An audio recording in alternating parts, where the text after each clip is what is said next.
सोचो दोस्तों, अगर एक भगवान खुद ही इंसान बनकर कोर्ट में न्याय दिलाने आ जाए तो क्या होगा।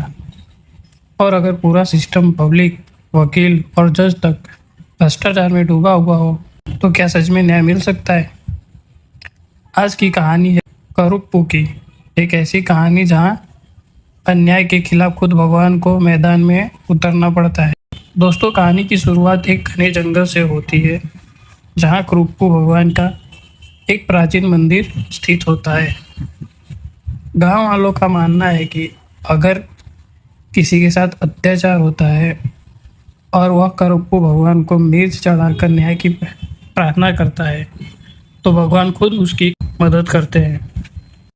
इसी के बाद हमें एक बुजुर्ग आदमी अपनी बेटी के साथ ट्रेन में सफ़र करता दिखाई देता है।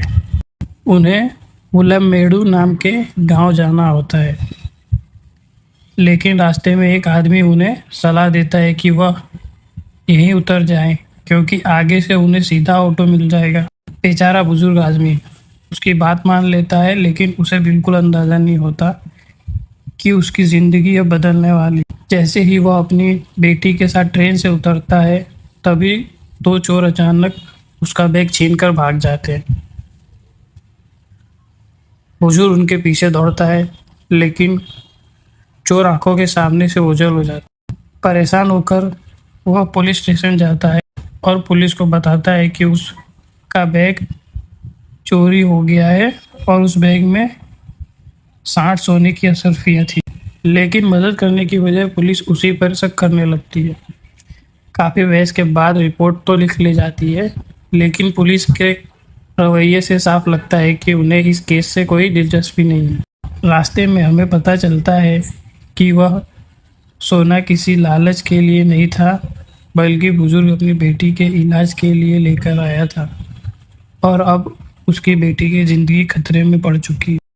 अगली सुबह पुलिस को सोना मिल भी जाता है, लेकिन सोना वापस नहीं करते हैं। सोना वापस करने की जगह वह बुजुर्ग को कोर्ट के चक्कर लगवाने के लिए मजबूर करते हैं। यहीं से एंट्री होती है बेबी कानन की, एक ऐसा वकील जो गरीबों को न्याय दिलाने का वादा करता है, लेकिन उनकी मजबूरी से पैसे कमाता है। जज भी उसके साथ मिला हुआ होता है और दोनों मिलकर गरीब लोगों को शोषण करते हैं। महीनों तक बुजुर्ग कोर्ट के चक्कर लगाता रहता है। उसके पैसे खत्म हो जाते हैं, उम्मीद खत्म हो जाती है, लेकिन न्याय नहीं मिलता और उसकी बेटी की हालत रोज बद से बदतर होती जाती है।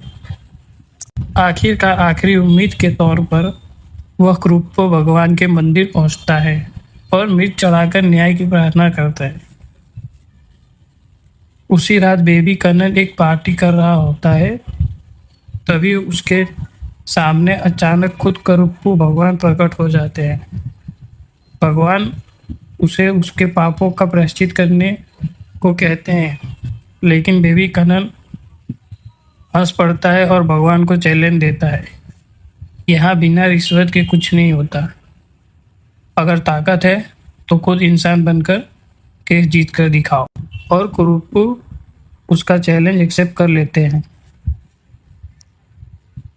अगली सुबह करुप्पू एक आम इंसान के रूप में कोर्ट में पहुंचते हैं और बुजुर्ग आदमी का केस लड़ने का फैसला करते हैं, लेकिन कानून की दुनिया उनके लिए बिल्कुल नहीं होती।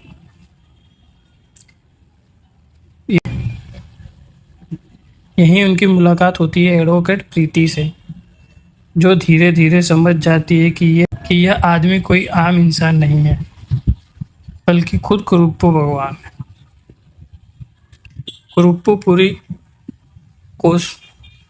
पूरी कोशिश करते हैं, लेकिन भ्रष्ट जज और बेबी कन्नन की साजिशों के सामने सबूत और सच कमज़ोर पड़ जाते हैं और जब तक सोना बुजुर्ग को मिलता है तब तक बहुत देर हो चुकी होती है।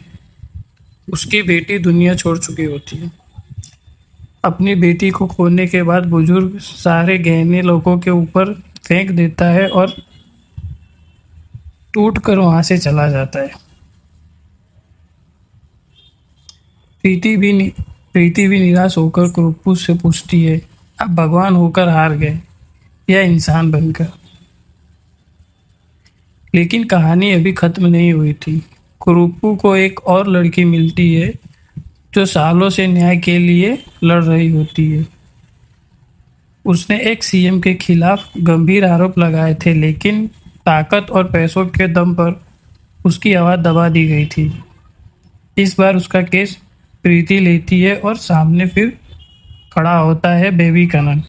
बेबी कनन ने सारे गवाह खरीद लिए होते हैं, सारे सबूत पिटा दिए होते हैं, लेकिन अचानक कोर्ट में कुछ ऐसा होता है जिसकी किसी को कल्पना भी नहीं होती।